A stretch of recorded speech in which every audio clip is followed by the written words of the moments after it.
Conte de la Bécasse de Guy de Maupassant. La Bécasse. Le vieux baron des Ravoux avait été pendant 40 ans le roi des chasseurs de sa province, mais depuis 5 à 6 années, une paralysie des jambes le clouait à son fauteuil. Il ne pouvait plus que tirer des pigeons de la fenêtre de son salon du haut de son grand perron. Le reste du temps, il lisait. C'était un homme de commerce aimable, chez qui était resté beaucoup de l'esprit lettré du dernier siècle. Il adorait les contes, les petits contes polissons, mais aussi les histoires vraies arrivées dans son entourage. Dès qu'un ami entrait chez lui, il demandait « Eh bien, quoi de nouveau ?» Il savait interroger à la façon d'un juge d'instruction. Par les jours de soleil, il faisait couler devant la porte son large fauteuil, pareil à un lit. Un domestique, derrière son dos, tenait les fusils, les chargeait et les passait à son maître. Un autre valet, caché dans un massif, lâchait un pigeon de temps en temps, à des intervalles irréguliers, pour que le baron ne fût pas prévenu et demeurât en éveil. Et, du matin au soir, il tirait les oiseaux rapides, se désolant quand il s'était laissé surprendre, et riant aux larmes quand la bête tombait à plomb ou faisait quelque culbute inattendue et drôle. Il se tournait alors vers le garçon qui chargeait les armes et lui demandait, en suffoquant de gaieté, « Y a-t-il celui-là? Joseph, as-tu vu comme il est descendu ?»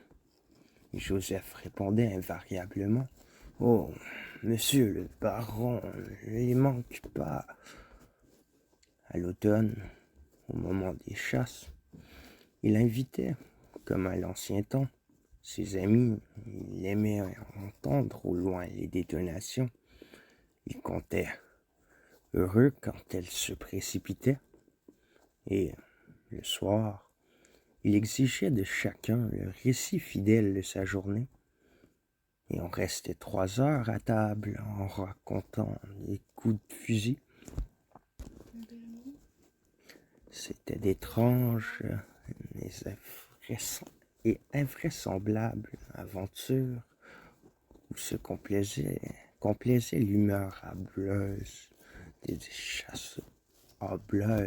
chasseurs.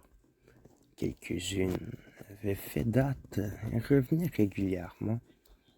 L'histoire d'un lapin que le petit vicomte de Bourril avait manqué dans son vestibule et faisait se tordre chaque année de la même façon. Toutes les 5 minutes, un nouvel orateur prononçait, chantant « Bire, bire !» et une compagnie magnifique me paradis pas.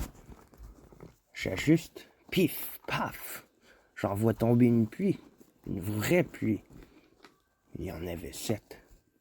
Et tous, étonnés, mais réciproquement crédules, s'extasiaient. Mais il existait dans la maison une vieille coutume, appelée le conte de la Bécasse. Au moment du passage de cette reine des gibiers, la même cérémonie recommençait à chaque dîner. Comme il adorait l'incomparable oiseau, on en mangeait tous les soirs, un par convive. Mais on avait soin de laisser dans un plat toutes les têtes. Alors le baron, officiant comme un évêque, se faisait apporter sur une assiette un peu de graisse, oignait avec soin les têtes précieuses en les tenant par le bout de la mince aiguille qui leur serre le bec. Une chandelle allumée était posée près de lui, et tout le monde se taisait dans l'anxiété de l'attente. Puis il saisissait un des crânes ainsi préparé, le fixait sur une épingle, piquait l'épingle sur un bouchon, maintenait le tout en équilibre au moyen de petits bâtons croisés comme des balanciers, et plantait délicatement de traits semblables, et plantait délicatement cet appareil sur un goulot de bouteille en manière de tourniquet, semblable à quoi l'usage qui semble en faire remettra sa valeur, quelque chose de signifiant qui vient d'être mentionné, à repérer à vos coups. Tous les convives comptaient ensemble. C'est une voix forte. 1, 2, 3. Et le baron, d'un coup de doigt, faisait vivement pivoter ce joujou, celui des invités, que désignait en s'arrêtant. Le long bec pointu devenait maître de toutes les têtes. Régal exquis qui faisait loucher ses voisins. Il les prenait une à une et les faisait griller sur la chandelle. La graisse crépitait, la peau risolée fumait, et les lieux du hasard croquaient le crâne suiffé, en le tenant par le nez et en poussant des exclamations de plaisir. Et chaque fois les dîneurs, levant leur verre, buvaient à sa santé. Puis, quand il avait achevé le dernier, il devait, sur l'ordre du baron, conter une histoire pour indemniser les déshérités. Voici quelques-uns de ces récits.